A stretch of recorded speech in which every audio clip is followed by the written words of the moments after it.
اور میں آپ کو یاد دلاتا ہوں، پتہ نہیں آپ کو یاد ہے کہ نہیں، جب شاہ بانو کیس کا معاملہ یہاں چلا تھا، اور میرے ساتھی جو لاہور سے بھی آئے ہوئے ہیں انہیں، اور میرے لوگ جو میری تقریریں سنتے، میں نے بارہا کہا کہ میں مسلمانہ نے بھارت کو سلام کرتا ہوں۔ انہوں نے اپنی آئلی قوانین میں آج تک کوئی دخل اندازی نہیں ہونے دی، جبکہ ہمارا حال یہ ہے کہ 1962 میں ایک ڈکٹیٹر، خود ساختہ فیلڈ مارشل، اس نے آئلی قوانین کا آرڈیننس نافذ کیا، جس کو سب نے کہا، شیعہ، سنی، دیوبندی، بریلوی، اہل حدیث، جماعت اسلامی، سب نے کہا یہ غلط ہے اسلام کی روح سے، لیکن کوئی تحریک نہیں چلائی۔ جان تو کیا دینی تھی، کسی کے نکسیر تک نہیں پھوٹی۔ وہ آرڈیننس سے قانون بن گیا،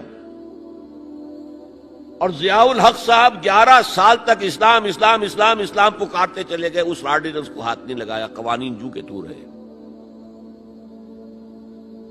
یہاں تک کہ انہوں نے فیڈرل شریعت کورٹ قائم کی، اور کچھ حسن ظن میرے بارے میں ہو گیا تھا، مجھے اپنی شورا کا رکن بنایا۔ پہلے انہوں نے وزارت پیش کی تھی مرکزی، میں نے کہا نہیں جناب، میں ایک تو اس کا اہل نہیں ہوں، کبھی ان میدانوں میں گیا ہی نہیں، حکومت کے کوریڈورز میں میرا آنا جانا نہیں ہے، میں اس کا اہل نہیں ہوں۔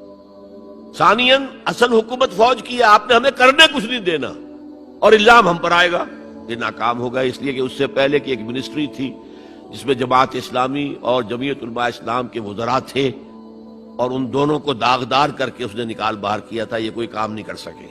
بھائی کام تم کرنے دو تو کریں، تم تو کہتے ہو میری کانسٹیچوئنسی تو فوج ہے، یہ تو فوج کو راضی رکھنا ہے۔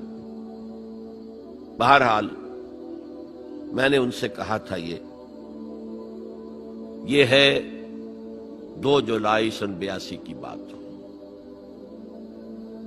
میں نے کہا آپ اپنے ماتھے پر کلنک کا ٹیکا لیے پھر رہے ہیں، اور مجھے خیال بھی آیا کہ میں نے یہ کیا کیا، میں نے تو محاورہ استعمال کیا تھا، ان کی پیشانی پر محراب تھا،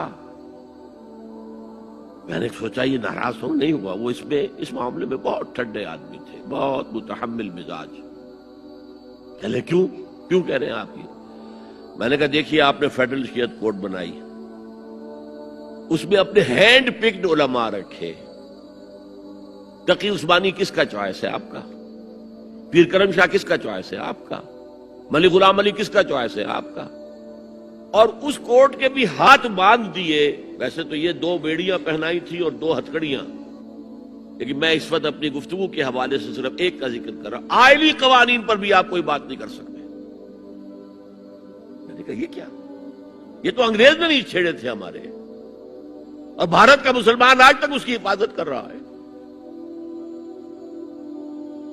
میں نے کہا دیکھیے یہ غلام احمد پرویز نے بنوائے تھے، جو منکر حدیث تھا، اور اس کا اثر تھا چونکہ وہ گورنمنٹ آف پاکستان میں ڈپٹی سیکریٹری تھا کسی مرکزی محکمے میں، وہ اس کے زیر اثر جو ہے ایوب خان نے وہ قوانین بنائے، اور میں نے کہا ضیاء الحق سے کہ وہ بھی زندہ ہے، ابھی زندہ تھے، وہ عدالت میں آئے ثابت کر دیں کہ کتاب و سنت کے خلاف کوئی چیز اس میں نہیں ہے، میں خوش، میرا خدا خوش۔ میں یہ تو نہیں کہتا کہ جو میں کہوں وہ آپ کریں، لیکن آپ نے عدالت کے ہاتھ کیوں بند کیے؟